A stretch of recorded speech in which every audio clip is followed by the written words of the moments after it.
নমস্কার বন্ধুরা, বং রেসিপিসে আপনাদের সবাইকে স্বাগত। আজ আমি আপনাদের সঙ্গে খুব সহজ পদ্ধতিতে দই পাবদার রেসিপি শেয়ার করব। আশা করি আমার আজকের এই রেসিপিটা আপনাদের ভালো লাগবে। রেসিপিটা ভালো লেগে থাকলে অবশ্যই ভিডিওটিতে একটা লাইক করবেন, কমেন্ট করবেন আর ভিডিওটা শেয়ার করার অনুরোধ রইল। দই পাবদা বানাবার জন্য প্রথমে আমি 4টে পাবদা মাছ ভালোভাবে ধুয়ে পরিষ্কার করে নিয়েছি। এবারে আমি মাছগুলোর মধ্যে লবণ আর হলুদ মাখিয়ে নেব। আর দিয়ে দিচ্ছি অল্প একটু সর্ষের তেল, যাতে মাছগুলো ভাজবার সময় খুব বেশি তেল গায়ে না ছিটকে আসে। খুব ভালো করে মাছের গায়ে আমি নুন, তেল আর হলুদ মাখিয়ে নিচ্ছি।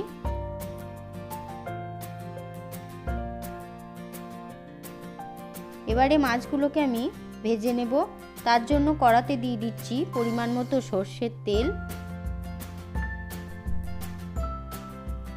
তেল গরম হয়ে গেছে, এক এক করে মাছগুলো দিয়ে আমি ভেজে নেব।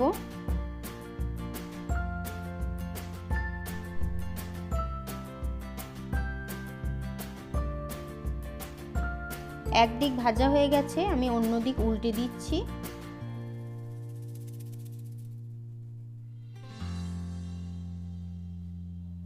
মাছ আমার ভাজা হয়ে গেছে, এবারে আমি মাছগুলো তুলে নিচ্ছি।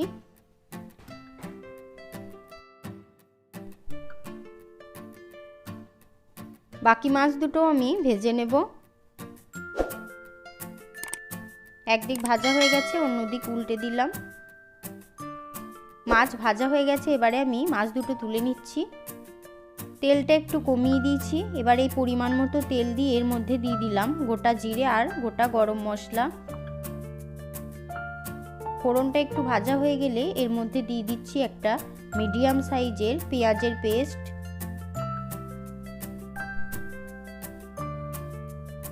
পাঁচ মিনিট মতো সময় নিয়ে আমি পেঁয়াজটা খুব ভালো করে ভেজে নিয়েছি।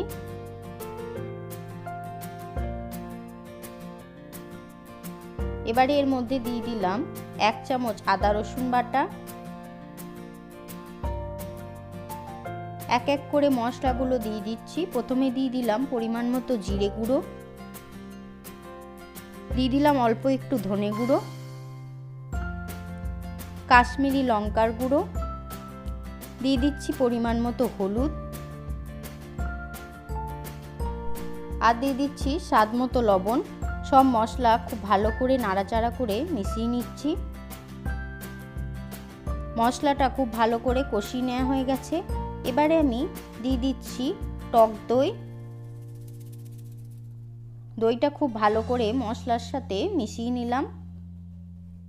5 মিনিট মতো খুব ভালো করে নাড়াচাড়া করে নিয়েছি।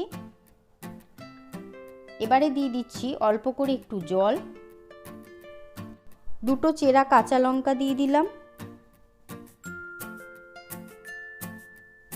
এবারে ভেজে রাখা মাছগুলো আমি এর মধ্যে দিয়ে দেব।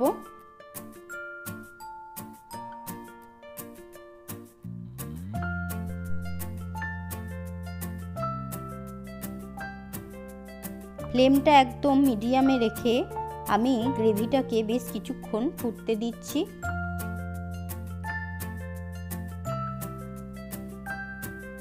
এবারে আমি একটা ঢাকনা দিয়ে দিচ্ছি। 5 মিনিট পর আমি ঢাকনাটা খুলে নিচ্ছি। দেখুন, দই পাবদা আমার একদমই রেডি হয়ে গেছে। গরম ভাতের সাথে এই রেসিপিটা খেতে খুবই দুর্দান্ত লাগে। আপনারাও বাড়িতে এই রেসিপিটা অবশ্যই ট্রাই করবেন।